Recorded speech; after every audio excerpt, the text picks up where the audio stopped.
বিশ্বকাপ ফাইনালের শেষ দিকে ঘটে যাওয়া বিরূপ আচরণের জেরে আর্জেন্টিনার বিরুদ্ধে তদন্ত হবে বলে নিশ্চিত করেছে ফিফা। মেটলাইফ স্টেডিয়ামের ফাইনালের শেষ বাঁশি বাজার পর কী ঘটেছিল তা মূল্যায়নের জন্য ফিফার শৃঙ্খলা কমিটি একজন প্রসিকিউটর নিয়োগ করেছে, যিনি শৃঙ্খলা ও নৈতিকতা বিষয়টি খতিয়ে দেখবেন। এই ঘটনায় দোষী প্রমাণিত হলে খেলোয়াড় বা কোচ নিষেধাজ্ঞার মুখে পড়তে পারেন, আর আর্জেন্টাইন ফুটবল অ্যাসোসিয়েশন (এএফএ) কেও জরিমানা করা হতে পারে। রবিবার 1-0 গোলে হারের পর স্পেন বিশ্বকাপ জয়ের উদযাপন শুরু করলে আর্জেন্টিনা দলের সদস্য ও তাদের সহায়ক স্টাফদের কয়েকজনের সঙ্গে স্পেনের খেলোয়াড়দের বাকবিতণ্ডা ও সংঘর্ষে জড়িয়ে পড়ার ঘটনা ঘটে। Nahuel Molina, Leandro Paredes, Thiago Almada এবং সহকারী কোচ রবার্তো আয়ালা এই ঘটনায় জড়িত ছিলেন বলে দেখা যায়। প্রথমে ফিফা জানিয়েছিল যে স্পেনের এরিক গার্সিয়ার গলায় ধাক্কা দেওয়ার কারণে রেফারি স্লাভোকো ভিনচিচ পারেদেসকে লাল কার্ড দেখিয়েছেন। তবে অল্প সময় পরই পারেদেসের লাল কার্ডটি নথি থেকে সরিয়ে ফেলা হয় এবং ফিফা বিবিসি স্পোর্টকে নিশ্চিত করে যে তখন কোনো শান্তিমূলক ব্যবস্থা নেওয়া হয়নি। আর্জেন্টিনা এর আগেই একজন খেলোয়াড়কে হারিয়েছিল। দ্বিতীয়ার্ধের যোগ করা সময়ে দ্বিতীয় হলুদ কার্ড দেখে মাঠ ছাড়েন এনজো ফার্নান্দেজ। ইংল্যান্ডের বিপক্ষে 2-1 গোলে সেমিফাইনাল জয়ের পর ফকল্যান্ড দ্বীপপুঞ্জের ওপর আর্জেন্টিনার দাবির সমর্থনে একটি ব্যানার প্রদর্শন করায় দলটির বিরুদ্ধে সম্ভাব্য শান্তিমূলক ব্যবস্থা নেওয়ার প্রক্রিয়া আগেই শুরু করেছিল ফিফা। নিউ জার্সিতে শেষ বাঁশি বাজার সঙ্গে সঙ্গে লিওনেল মেসিসহ আর্জেন্টিনার কয়েকজন খেলোয়াড় মাঠে লুটিয়ে পড়েন। অন্যরা স্থির হয়ে দাঁড়িয়ে থাকেন, আর স্পেনের খেলোয়াড়রা উল্লাসে দৌড়ে মাঠজুড়ে ছড়িয়ে পড়েন। অতিরিক্ত সময়ে বদলি হয়ে মাঠ ছাড়ার পর রদ্রি ডাগআউট থেকে ছুটে এসে সতীর্থদের সঙ্গে যোগ দেন। ম্যানচেস্টার সিটির মিডফিল্ডার রদ্রি পাশ দিয়ে যাওয়ার সময় আর্জেন্টাইন ডিফেন্ডার মোলিনাকে তার বাহু বা পেটে ঘুষি মারতে দেখা যায়। সেখান থেকেই পরিস্থিতির সূত্রপাত হয়। রদ্রি মোলিনার মুখোমুখি হন, তবে আক্রমণাত্মক ভঙ্গিতে এগিয়ে যেতে দেখা যায় আর্জেন্টাইন খেলোয়াড়কেই। সতীর্থকে সমর্থন দিতে গার্সিয়া এগিয়ে গেলে পারেদেসও ঘটনায় জড়িয়ে পড়েন এবং গার্সিয়ার গলায় আঙুল দিয়ে খোঁচা দেন। বেঞ্চে থাকা বদলি খেলোয়াড় গাভী পরিস্থিতি শান্ত করার চেষ্টা করলে আলমাদা তাকে মাটিতে ফেলে দেন। এরপর পারেদেস স্প্যানিশ খেলোয়াড়টির মুখে হাত রেখে তাকে মাটিতে ঠেলে দেন। আয়ালাকে গার্সিয়ার গলার কাছে ধরে থাকতে দেখা যায়। পরে তাকে স্পেনের মিডফিল্ডার দানি ওলমোর ওপর আঘাত করতেও দেখা যায়। বিবিসি ওয়ানের সম্প্রচারে অ্যালান শিয়ারার বলেন, পারেদেস কারো মুখের দিকে 2 বা 3টি জোরালো ঘুষি ছুঁড়ে মেরেছে।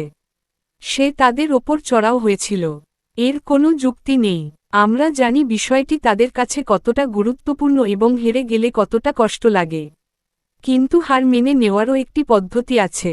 আর্জেন্টিনার কাছ থেকে আমরা এমন দৃশ্য অনেকবারই দেখেছি। শেষ বাঁশির পর তাদের প্রতিক্রিয়া ভয়াবহ। জো হার্ট যোগ করেন, খেলা শেষ হয়ে গেছে। আজ যা ঘটেছে তা নিয়ে তাদের কোনো অভিযোগ থাকার সুযোগ নেই। এটা জঘন্য আচরণ। তবে আর্জেন্টিনার কোচ লিওনেল স্কালোনি, যিনি পরিস্থিতি শান্ত করার চেষ্টা করেছিলেন, ম্যাচ পরবর্তী সাক্ষাৎকারে ঘটনাকে তেমন গুরুত্ব দিয়ে দেখেননি বলে মনে হয়েছে। তিনি বলেন, জয়ের সময় আমরা উদার থাকি, পরাজয়ের সময়ও আমাদের উদার থাকতে হবে। আজ আমরা দেখাচ্ছি যে আমরা হারতে জানি। আমরা ম্যাচ হেরেছি এবং তা মেনে নিচ্ছি। কিন্তু তার মানে এই নয় যে আমরা জীবন থামিয়ে দেব বা এখানে পৌঁছাতে যা করেছি তা সব ভুলে যাব। ফিফার শৃঙ্খলা কমিটির সামনে বিভিন্ন ধরনের ব্যবস্থা নেওয়ার সুযোগ রয়েছে। শৃঙ্খলা ও নৈতিকতা বিষয়ক প্রসিকিউটর নিয়োগের মাধ্যমে ফিফা কেবল সম্ভাব্য সহিংস আচরণ নয়, বরং অন্যান্য অপরাধও বিস্তারিতভাবে পর্যালোচনা করবে। খেলোয়াড় বা জাতীয় ফুটবল সংস্থার বিরুদ্ধে অভিযোগ আনা হলে এবং তারা দোষী সাব্যস্ত হলে কঠোর শাস্তির আশঙ্কা বাড়বে।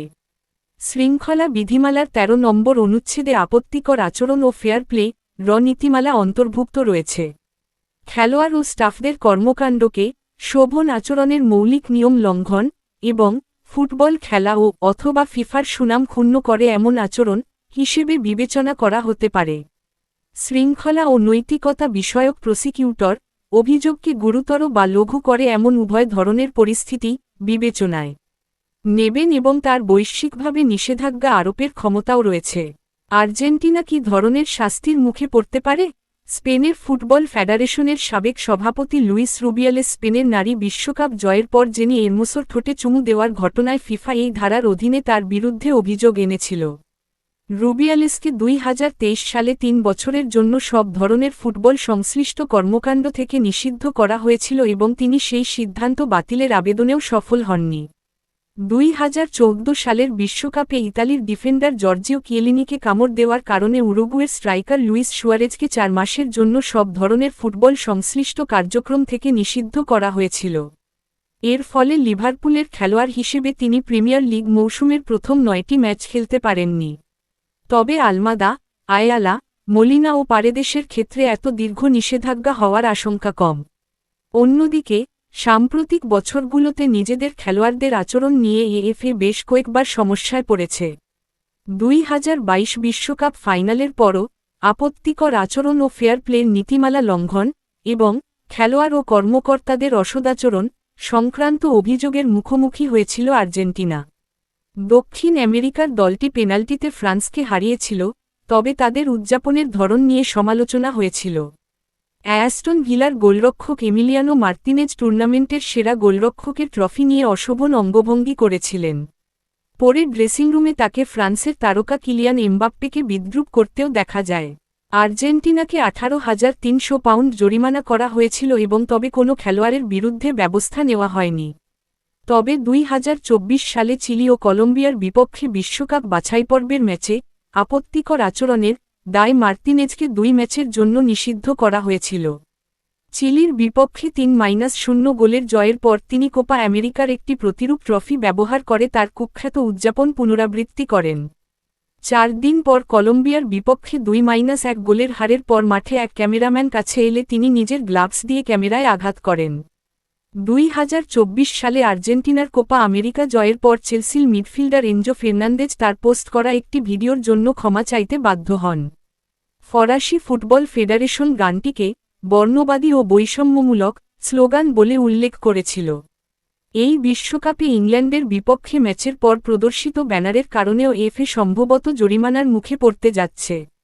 বিজয় উদযাপনের সময় খেলোয়াড়রা ল্যাস মালভিনাস সান আর্জেন্টিনাস লেখা একটি কাপড় ধরেছিলেন, যার বাংলা অর্থ ফোকল্যান্ডস আর্জেন্টিনার। 2014 সালে স্লোভেনিয়ার বিপক্ষে একটি প্রীতি ম্যাচের আগে একই বার্তা সংবলিত ব্যানার প্রদর্শনের কারণে এএফএকে 20,000 পাউন্ড জরিমানা করা হয়েছিল। ব্যানারটি ধরে থাকা খেলোয়াড়দের বিরুদ্ধেও ফিফা নিষেধাজ্ঞা দিতে পারে। তারা হলেন টটেনহামের ক্রিস্টিয়ান রোমেরো, সাবেক টটেনহাম খেলোয়াড় জিওভানি লো সেলসো এবং ম্যানচেস্টার ইউনাইটেডের লিসান্দ্রো মার্তিনেজ।